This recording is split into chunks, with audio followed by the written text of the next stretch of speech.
సుదీర్ఘకాలం పాటు తమిళనాడులో హిందుత్వ అంటే దాన్ని వ్యతిరేకంగా చూసినటువంటి స్టేజ్ నుంచి ఇప్పుడు కథ మారుతోంది. తమిళనాడులో హిందుత్వ ఎజెండాతో ముందుకెళ్తున్నటువంటి అన్నామలై తాజాగా రైట్ చేస్తున్నది ఒక్కొక్క పాయింట్ని బయటికి తీసుకొస్తున్నారు. అందులో మాణిక్యవేల్ మాజీ IG, Tamil Nadu Idol wing head, ఆయన ఇప్పుడు బీజేపీకి ఒక పక్కన సపోర్ట్ చేస్తున్నారు. తను బయట పెట్టినటువంటి ఒక పెద్ద రహస్యం లేదా మనం కూడా చర్చించదగినటువంటి అంశం, మన రాష్ట్రాల్లో కూడా, తెలుగు రాష్ట్రాల్లో కూడా అదే ఉంది. ఆంధ్ర తెలంగాణలో కూడా తమిళనాడులో ఆలయ పూజారులు రోజు కేవలం 200 రూపాయలు, కొందరికి నెలకి 60 రూపాయలు మాత్రమే పొందుతున్నారు. కానీ ఆఫీసుకు కూడా రాని హెచ్ఆర్ అండ్ సిఈ అధికారులు నెలకి 40,000 నుండి 80,000 రూపాయల వరకు పొందుతారు. తమిళనాడులో దాదాపు 26,000 ఆలయాల్లో 15 ఏళ్లలో పూజారులు ఎవరు ఉండరు. ఇది మాట్లాడింది, ఇది నిజం. ప్రస్తుతం ఏ ఆలయం చూసినా ఏమున్నది గర్వకారణం?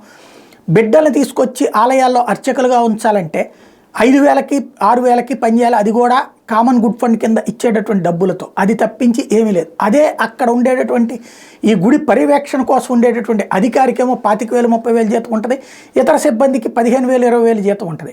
చిన్న చిన్న ఆలయాల్లో, పెద్ద ఆలయాల్లో అయితే ఇంకా జీతాలు ఎక్కువ ఉంటాయి. ఈ పరిస్థితికి కారణం ఏంటంటే అర్చకుల మీదన బ్రాహ్మణుల మీదన పెంచిన ద్వేషానికి పరాకాష్ట. అర్చకుడు లేకపోతే ఆలయం లేదు. ఆ ఆలయానికి సంబంధించినటువంటి మూలమైనటువంటి అర్చకుడికేమో అతి తక్కువ జీతం ఏంటో, పైన కార్యక్రమాలు పర్యవేక్షించే వాళ్ళకి అతి తక్కువ జీతం ఏంటనేది అర్థం కాదు. ఇప్పటికీ ఆ కథ నడుస్తోంది.